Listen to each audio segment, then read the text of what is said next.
चांदोबाली block Ghanteshwar वरिष्ठ नागरिक मंचर वार्षिक उत्सव घंटेश्वर महाविद्यालय परिसर में अनुष्ठित हो जाइछि। एही अवसर में आयोजित सभारे वरिष्ठ नागरिक मंचर सभापति अतुल कुमार परिड़ा सभापतित्व करिथिबा बेले मुख्य अतिथि भाव में चांदोबाली बीडीओ संजीव कुमार महापात्र, मुख्य वक्ता कैलाश चंद्र महापात्र, सम्माननीय अतिथि वरिष्ठ नागरिक संघर भद्रक जिला सभापति अजय नायक, गिरिधारीनाथ, राजेश महापात्र प्रमुख योगदान करथिले।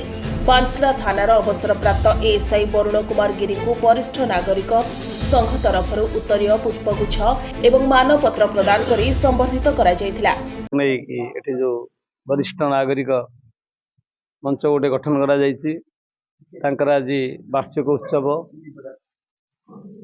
मत ये से माने मुख्य अतिथि रूपे श्रद्धार सहित निमंत्रण करते। छुट्टी थिले भी तांका निमंत्रण श्रद्धा मत ये टाणी आनी सहित ये 2 घंटा मु बितेली। ये 2 घंटार अनुभूति कहबी जे सतरे से माने आम गोटे गोटे बड़ उदाहरण।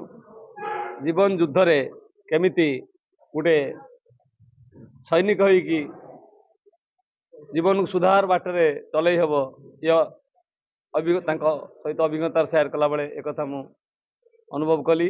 आम सहित थिले नागरिक वरिष्ठ नागरिक मंचर जिला स्तरीय संपादक, सभापति एवं कर्मकर्ता माने एवं यही जगार अनुभूति निश्चित अनन्य एवं परिणत बयस भी से ये कार्यक्रम को गोटे युवसुलभ चपलतार जमी आयोजन करा जाए से एवं आरंभ शेष पर्यंत देखिपारि ना जे कौटी ना कौटी केमती भूल रही जाए सभा के उत्सव कला बेले निर्भूल भाव से कार्यक्रम को संपादित करचंती, जो द्वारा से प्रमाण देइचंती जे आमे वरिष्ठ।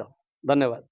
आमर वार्षिक उत्सव आज दिन में पालन है एवं यही अवसर में आमर जिला स्तर में समस्त वरिष्ठ कर्मकर्ता योगदान करथिले एवं यही अवसर में आमे आमर प्रिय वरुण कुमार गिरी जे कि 31 बार अवसर ग्रहण करेंगे ताको संबर्धित करूँ। चांदोबाली प्रशांत कुमार पाणी रिपोर्ट सनस्टार टीवी।